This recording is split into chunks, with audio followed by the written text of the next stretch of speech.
Hello student, कैसे हैं आप लोग। उम्मीद करती हूँ अच्छे होंगे, खुश होंगे, स्वस्थ होंगे और अपना ख्याल रख रहे होंगे और अपने फैमिली का भी ख्याल रख रहे होंगे। तो आज बहुत दिन के बाद आई मीन कि 10 दिन के बाद मैं क्लास ले रही हूँ आप लोगों का, क्योंकि हमारे यहाँ शादी थी तो क्लास नहीं ले पा रही थी। तो आज से आप लोग के सारे क्लासेस जो हैं वो स्टार्ट हो गए हैं और एक एक करके मैं सारी क्लासेस लेना स्टार्ट कर दूँगी। ठीक है, तो आज जो है this class is for the BSc part 3 student and now today we are going to talk about the lysosome. आज हम लोग लाइसोसोम के बारे में पढ़ेंगे और देखेंगे कि लाइसोसोम क्या होता है, ये कैसे परफॉर्म करता है, इसको किसने दिया and why lysosome is called a suicidal bag or also called a disposal unit. Okay, तो नाउ हम लोग चलिए देखते हैं कि जो लाइसोसोम होता है वो साइटोप्लाज्मिक ऑर्गेनेली है। What is mean by the cytoplasmic organelle? It means कि those organelle which are present in the cytoplasm. वैसा ऑर्गेनेली जो कि साइटोप्लाज्म में प्रेजेंट होता है उसको साइटोप्लाज्मिक ऑर्गेनेली कहते हैं, जिसमें से कि लाइसोसोम एक है। तो लाइसोसोम क्या है? ये एक साइटोप्लाज्मिक ऑर्गेनेली है, साइटोप्लाज्मिक ऑर्गेनेली है, राइट। साइटोप्लाज्मिक ऑर्गेनेली है एंड इसके बारे में जो बताए थे वो हमारे अंकल, कौन से अंकल थे तो उनका नाम भी चलिए जानते हैं। उनका नाम है क्रिश्चियन डेड्यूस अंकल। क्या नाम है? Christian deduce uncle. और इन्होंने कब दिया था? In the year 1955। लाइसोसोम क्या है? एक साइटोप्लाज्मिक ऑर्गेनेली है जिसके बारे में जानकारी दिया था किसने? कौन से अंकल ने? क्रिश्चियन डेड्यूस अंकल ने। कब दिया था? 1955 को। जो लाइसोसोम है वो एक सिंगल मेम्ब्रेनस स्ट्रक्चर है, जैसे कि हम लोग माइटोकॉन्ड्रिया का ये क्या एक एग्जांपल ले रहे हैं। अगर आप माइटोकॉन्ड्रिया का स्ट्रक्चर देखेंगे, अगर इस तरीके से देखेंगे माइटोकॉन्ड्रिया का स्ट्रक्चर, तो क्या आप पाते हैं कि ये डबल मेम्ब्रेनस स्ट्रक्चर होता है, because it having the outer membranous structure and the inner membranes. ये क्या होता है? इसके पास डबल मेम्ब्रेनस स्ट्रक्चर होता है। सो ये जो माइटोकॉन्ड्रिया जो ऑर्गेनेली है वो कैसा होता है? डबल मेम्ब्रेनस स्ट्रक्चर होता है। जबकि जब लाइसोसोम की हम बात करेंगे तो लाइसोसोम जो है वो सिंगल मेम्ब्रेनस स्ट्रक्चर होता है। एंड कैसा होता है ये? इसके पास सिंगल मेम्ब्रेन होता है, एक ही मेम्ब्रेन से ये घिरा हुआ होता है एंड राउंडेड स्ट्रक्चर होता है, राइट। राउंडेड स्ट्रक्चर होता है, ठीक है। और जो ये लाइसोसोम है it contain the acidic hydrolytic enzyme. क्या कंटेन करता है ये? देखिए, मैं पॉइंट वाइज लिख रही हूँ, आप इसको जितनी चीजें मैं बोल रही हूँ आप इसको थ्रोली अगर आप लिखेंगे तो दिस इज मतलब नोट्स आपका जो है वो परफेक्ट तैयार हो जाएगा आपके एग्जामिनेशन पॉइंट ऑफ व्यू से, ठीक है। लाइसोसोम क्या कंटेन करता है? तो ये एसिडिक हाइड्रोलाइटिक एंजाइम कंटेन करता है। एसिडिक हाइड्रोलाइटिक एंजाइम कंटेन करता है and this enzyme is present in the lysosome in form of, किस फॉर्म में प्रेजेंट होगा? तो क्रिस्टलाइन फॉर्म में या फिर सेमी क्रिस्टलाइन ग्रैन्यूल्स के फॉर्म में प्रेजेंट होगा। Present in form of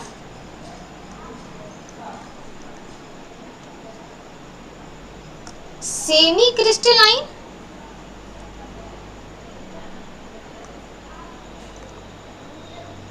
semi crystalline और क्रिस्टलाइन,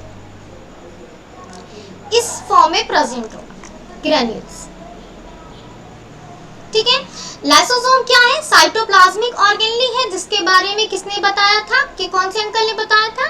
क्रिश्चियन डेड्यूस ने बताया था 1955 को।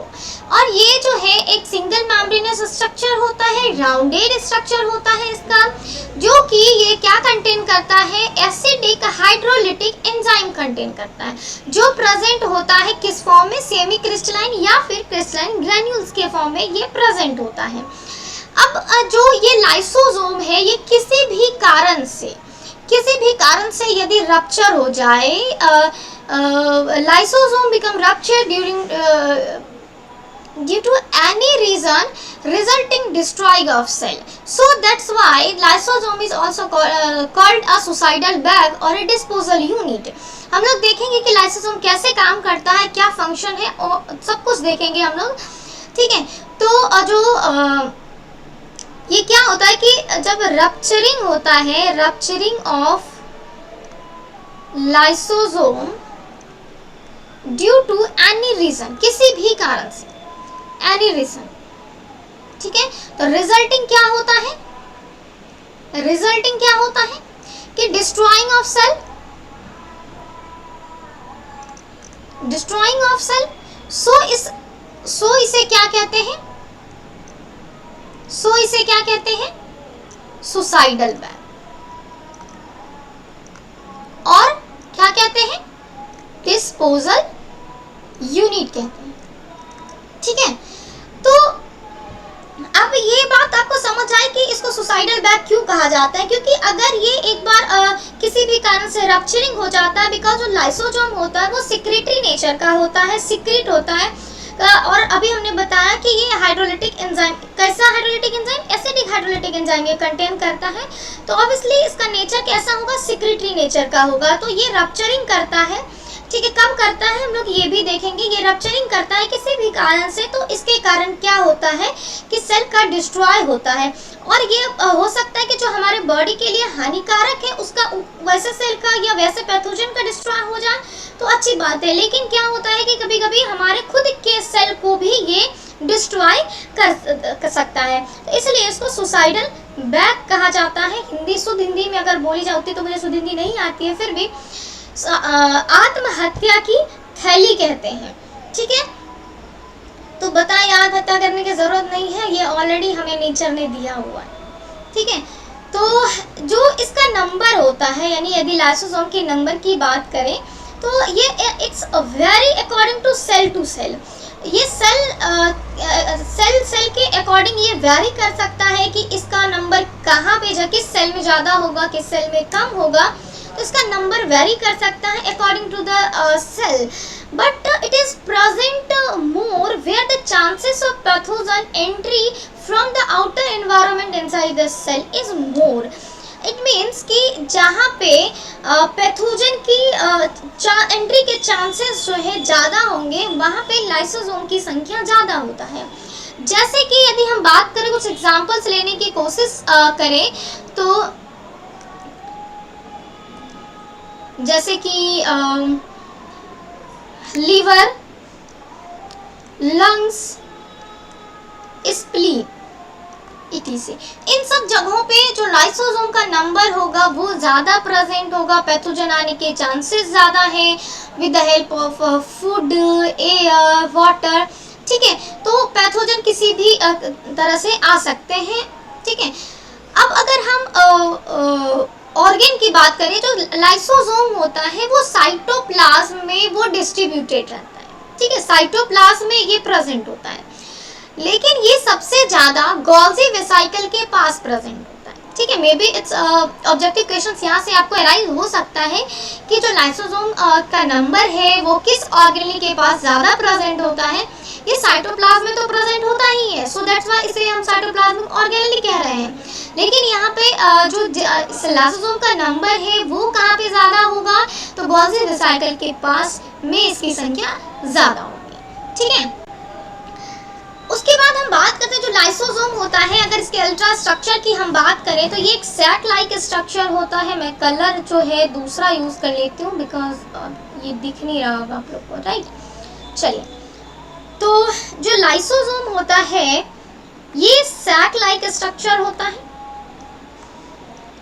ठीक है, and it contain approximately 40 to 50 different types of hydrolytic enzyme, different types of hydrolytic enzyme। ये 40 से 50 तरह के डिफरेंट हाइड्रोलिटिक एंजाइम जो है ये कंटेन करता है, ठीक है। अब जो ये हाइड्रोलिटिक एंजाइम कंटेन करता है वो कौन कौन से हाइड्रोलिटिक एंजाइम है, तो चलिए हम लोग जो है एक एक करके देखते हैं। और ये जो हाइड्रोलिटिक एंजाइम्स होते हैं वो एक्चुअली में क्या फंक्शन परफॉर्म करते हैं, तो हाइड्रोलिसिस कराने में हेल्प करता है। क्या कराने में हेल्प करता है? Hydrolysis enzyme.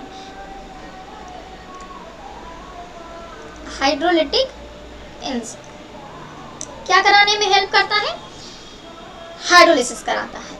एंड जितने भी हाइड्रोलिटिक एंजाइम प्रेजेंट हैं लाइसोसोम के अंदर, this hydrolytic enzyme are synthesized at the RER, that is कहाँ पे सिंथेसाइज्ड एट, कहाँ पे सिंथेसाइज होता है?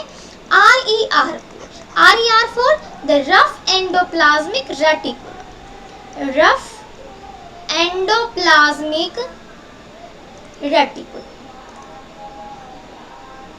ठीक है। रफ एंडोप्लाज्मिक रेटिकुलम में जो हाइड्रोलिटिक एंजाइम है उसका सिंथेसिस होता है और ये स्टोर रहता है लाइसोसोम के अंदर।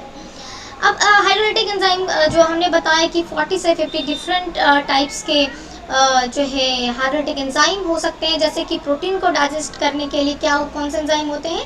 Proteases enzyme. कुछ एंजाइम्स के मैं यहाँ पे जो नाम है वो मेंशन करूँगी, ठीक है। चलिए, जैसे कि एक हो गया आपको हाइड्रोलिटिक एंजाइम प्रोटीएजेस, ठीक है, लाइपेजेस, उसके बाद जो है एमाइलोलाइटिक enzyme,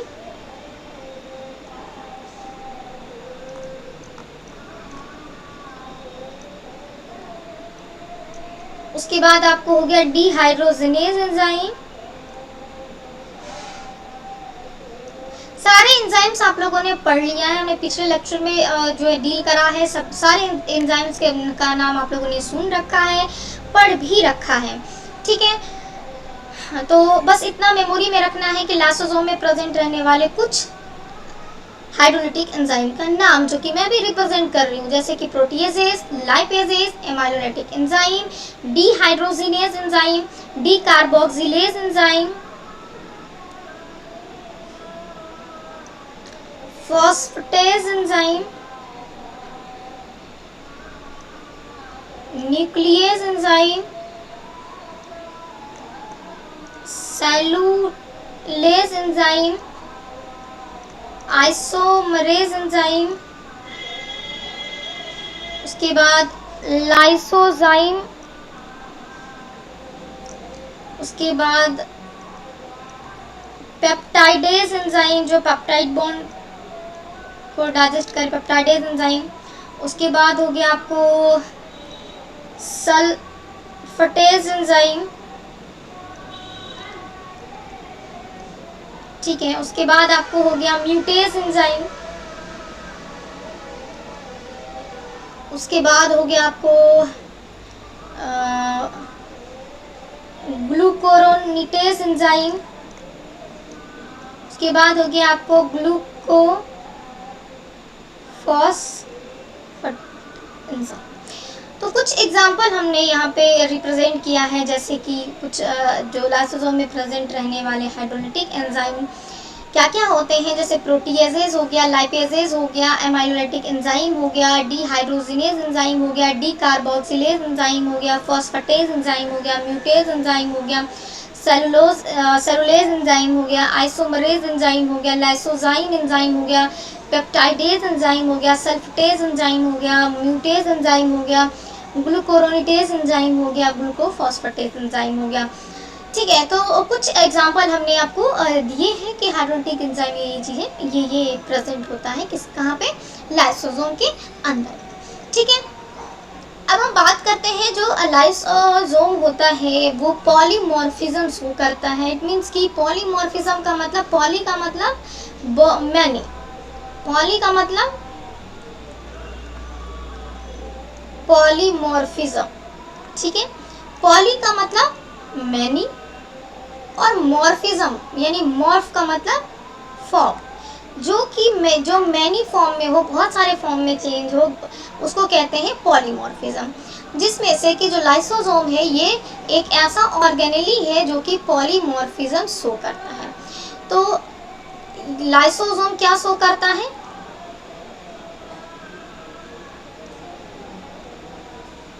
shows polymorphism. It mean कि ये एक से ज्यादा फॉर्म में प्रेजेंट होता है। चलिए देखते हैं कौन कौन से फॉर्म में प्रेजेंट होता है। तो एक फॉर्म हो गया इसका प्राइमरी लाइसोसोम,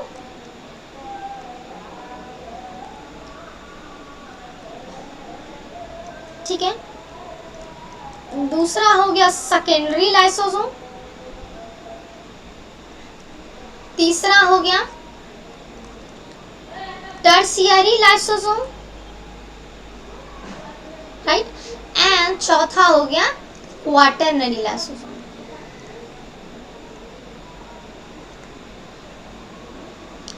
तो ये 4 डिफरेंट फॉर्म है लाइसोसोम की। Primary lysosome, secondary lysosome, tertiary lysosome and quaternary lysosome. मैं 2 से 3 बार बोल रही हूँ, इसका मतलब है कि आपके दिमाग में ये याद हो जाना चाहिए, ठीक है। तो लाइसोसोम पॉलीमॉर्फिज्म शो करता है। पॉलीमॉर्फिज्म का मतलब एक से ज्यादा फॉर्म में ये प्रेजेंट होता है। जैसे ये प्राइमरी लाइसोसोम के फॉर्म में प्रेजेंट होता है, secondary lysosome, tertiary lysosome and quaternary lysosome, ठीक है। ज्यादातर जगहों पे आप 3 ही फॉर्म इसका पढ़ने को मिलेगा, primary, secondary and tertiary lysosome. जो रेसिडुअल फॉर्म होता है वहाँ पे रेसिडुअल फॉर्म करके उसकी को टर्शियरी कर देते हैं, तो वो एक्चुअली में क्वाटरनरी लाइसोसोम उसको कह सकते हैं, ठीक है। तो चलिए हम डायग्राम की हेल्प से देखते हैं। सबसे पहले हम जो है एक डायग्राम बनाते हैं, ठीक है। चलिए देखते हैं। ये देखिए, ये डायग्राम है आपका एक सेल का, ठीक है।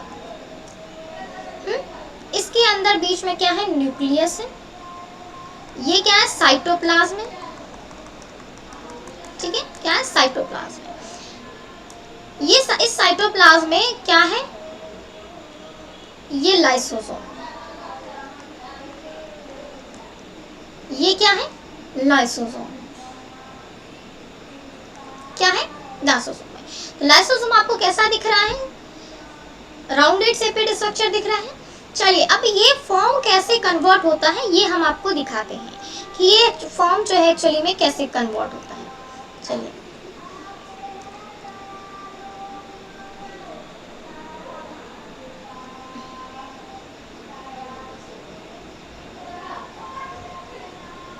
ये आपका स्ट्रक्चर जो है ये ड्रॉ किया हमने। और प्राइमरी जो लाइसोसोम होता है, it contain inactive hydrolytic enzyme. क्या कंटेन करता है, इनएक्टिव हाइड्रोलिटिक एंजाइम कंटेन करता है। तो एक्चुअली में हाइड्रोलिटिक एंजाइम का काम क्या है कि हाइड्रोलिसिस करवाना। अगर जो हाइड्रोलिटिक एंजाइम है वो इनएक्टिव है तो क्या वो हाइड्रोलिसिस करा सकता है, नॉट, नहीं करा सकता है। तो जो प्राइमरी लाइसोसोम होता है वो इनएक्टिव हाइड्रोलिटिक एंजाइम को कंटेन करता है, जिसके कारण हाइड्रोलिसिस नहीं होता है, ठीक है।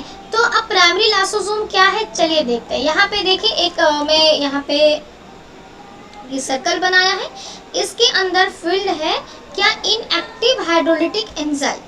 तो ये क्या हो गया, ये हो गया आपको प्राइमरी लाइसोसोम। क्या हो गया, प्राइमरी लाइसोसोम हो गया, क्लियर है। जो प्राइमरी लाइसोसोम होता है इसको स्टोरेज ग्रैन्यूल के नाम से भी जाना जाता है। मैं यहीं पे नीचे लिखते जा रही हूँ, बस आप पॉइंट टू पॉइंट सुनते जाइएगा और लिखते जाइएगा, ठीक है। इसको और इसको क्या कहते हैं, स्टोरेज ग्रैन्यूल,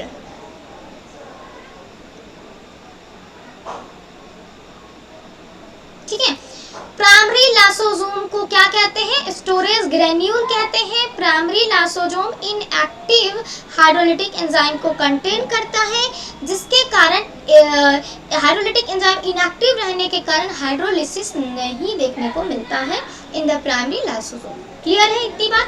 अब हम आते हैं सेकेंडरी लाइसोसोम से, ठीक है। अब हम आते हैं सेकेंडरी लाइसोसोम पे, ठीक है। चलिए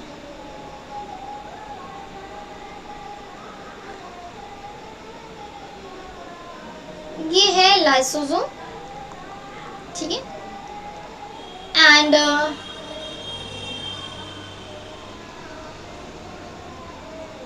एक मिनट,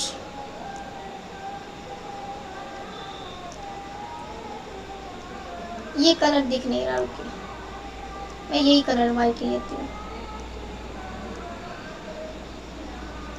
ये आपका है पैथोजन, यानी कि फॉरेन पार्टिकल। क्या है ये? क्या है ये? Foreign particle.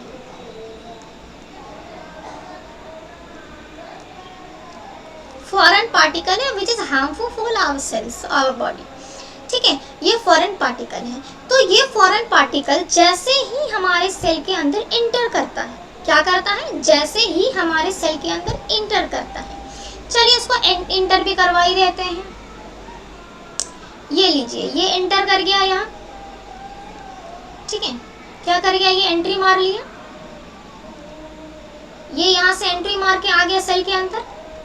ये क्या है? फॉरेन पार्टिकल है। ये क्या है? लाइसोसोम है। ठीक है, अब जो प्राइमरी लाइसोसोम था, ये प्राइमरी लाइसोसोम ही है। अब जैसे ही फॉरेन पार्टिकल हमारे सेल के अंदर आता है, ठीक है, हमारे सेल के अंदर जैसे ही फॉरेन पार्टिकल आता है तो सेल इसको रिकॉग्नाइज कर लेती है कि ये हमारा नहीं है। ठीक है, तो यहाँ पे क्या होगा कि जो ये प्राइमरी लाइसोसोम है ये इसको इनगल्फ कर लेगा। क्या कर लेगा? इसको इनगल्फ कर लेगा। ठीक है, ये इसको इनगल्फ करेगा। ठीक है,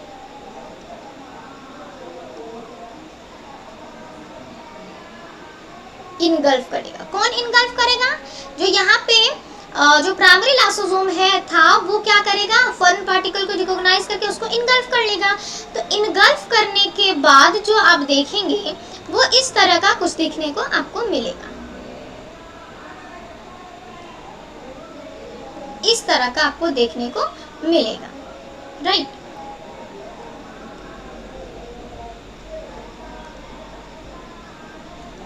रुके, कलर नहीं आ पा रहा है, रुके।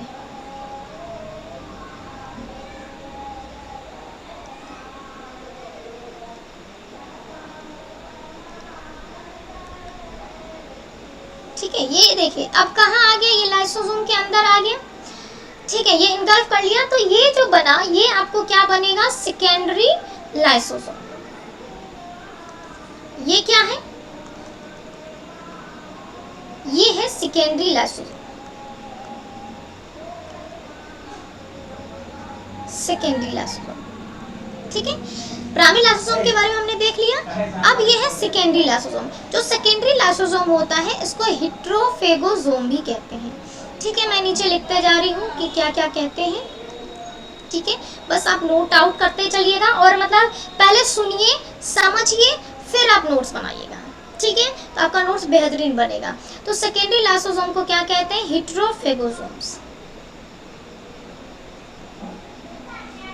हेट्रोफेगोसोम्स कहते हैं। ठीक है, मतलब डिफरेंट टाइप के जो भी फॉरेन पार्टिकल होंगे उसको ये क्या करेगा? डाइजेस्ट करने का। एक तरह से इनगल्फ करना का मतलब क्या होता है कि खाना। ठीक है, तो इनगल्फ करेगा, राइट। तो इस तरीके से जो सेकेंडरी लाइसोसोम होता है उसको क्या कहते हैं? हेट्रोफेगोसोम कहते हैं। तो इसने क्या किया? फॉरेन पार्टिकल को इनगल्फ कर लिया। अब फॉरेन पार्टिकल को इनगल्फ करने के बाद उसको क्या करेगा? डिस्ट्रॉय करेगा with the help of automatic movement. तो ऑटोमेटिक मूवमेंट की हेल्प से क्या करेगा? सेकेंडरी लाइसोसोम इस फॉरेन पार्टिकल को डिस्ट्रॉय कर देगा। क्लियर है? अब आते हैं कि अब जब ये डिस्ट्रॉय कर दिया तो then it getting converted into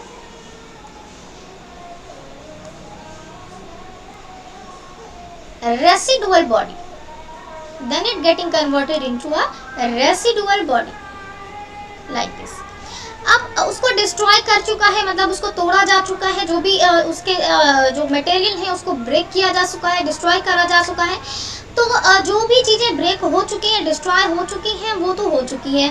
बाकी जो अनडाइजेस्टेड चीज़ें बच जाएंगी जिसको कि ये डिस्ट्रॉय नहीं कर सकता है, वैसे चीज़ें अनडाइजेस्टेड मटेरियल के रूप में बच जाएगा, उसे कहते हैं रेसिडुअल बॉडी। या फिर इसी को कहते हैं क्वाटरनरी कहते हैं टर्शियरी लाइसोसोम। ठीक है, इसको क्या कहते हैं?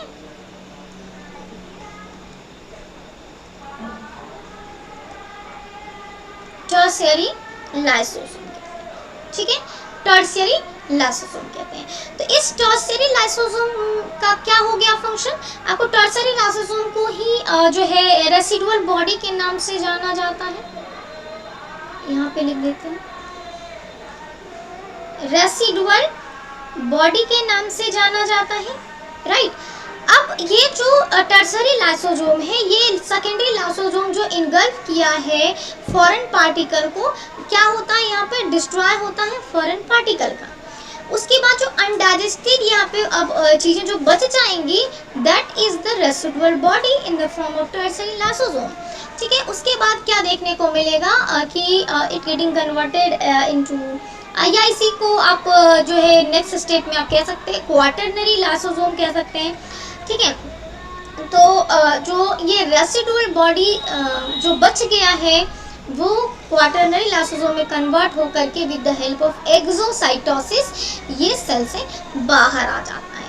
तो जो अनडाइजेस्टेड चीज़ें बच गई हैं वो इस तरीके से, अगर मैं आपको डायग्राम के थ्रू दिखाना चाहूँ तो यदि ये सेल है इस तरीके से, तो ये इस तरीके से यहाँ पे इन वैजिनेशन होगा, और इन वैजिनेशन होने के कारण क्या होगा कि यहाँ से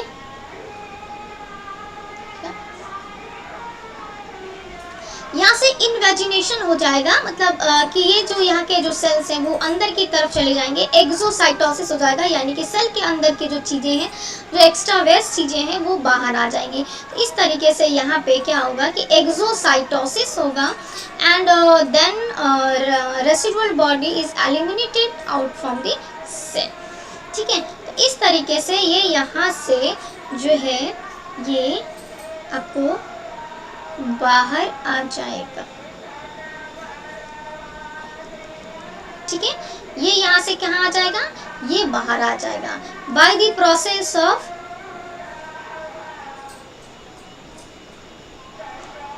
exocytosis.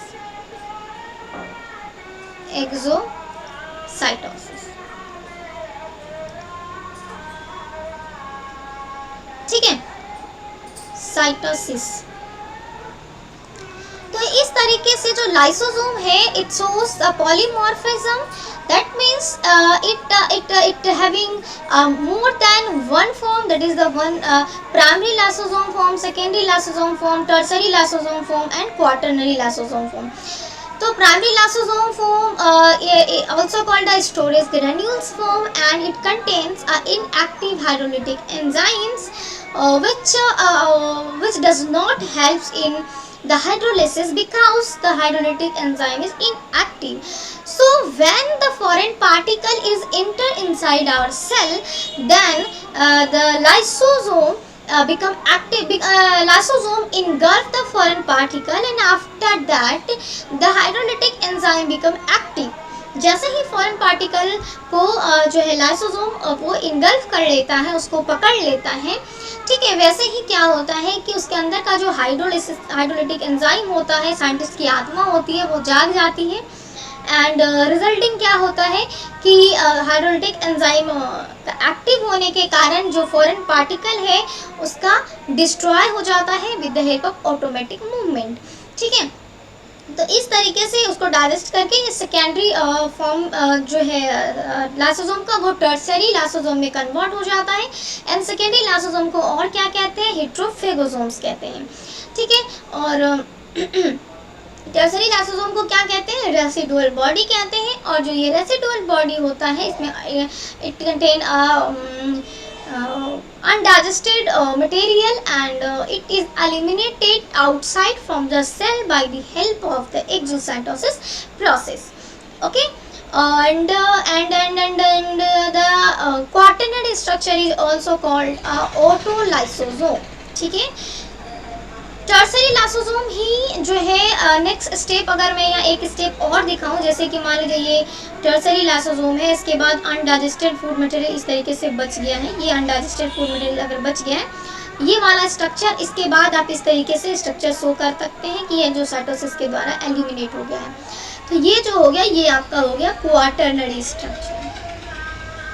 Quaternary structure, quaternary lysosome कर दीजिए स्ट्रक्चर के ऊपर। ठीक है, क्वाटरनरी लाइसोसोम कहते हैं। ठीक है, एंड जो क्वाटरनरी लाइसोसोम होता है इसको ऑटोलाइसोसोम भी कहते हैं। क्या कहते हैं, ऑटोलाइसोसोम भी कहते हैं। ठीक है, तो इस तरीके से जो लाइसोसोम होता है वो पॉलीमॉर्फिज्म शो करता है। ठीक है, तो ये सारी चीज़ें थी लाइसोसोम के बारे में कि लाइसोसोम क्या है, इसे किसने दिया था, एंड जो बेसिक चीज़ें हैं वो, एंड जो पॉलीमॉर्फिज्म शो करता है अल्ट्रा स्ट्रक्चर के बारे में हमने जाना। And in the next class will discuss about the function of the lysosome. Next class में हम लोग लाइसोसोम के फंक्शन के बारे में स्टडी करेंगे, क्योंकि जो रिकॉर्डेड लेक्चर है वो काफ़ी ज़्यादा लॉन्ग हो जाएगा। एंड जानते हैं कि ये मैं अच्छे से अवेयर हूँ कि कंटेंट कैसा भी हो, आप लोग लंबा हो जाता है वीडियो तो मूवी देख लोगे लंबी सी, लेकिन पढ़ाई ये चीज़ें तो नहीं देख सकते। ठीक है, तो चलिए आज के लिए इतना ही रखते हैं, मिलते हैं नेक्स्ट लेक्चर में। Tata bye bye, good night, अपना ख्याल रखिए, अपने मम्मी पापा का ख्याल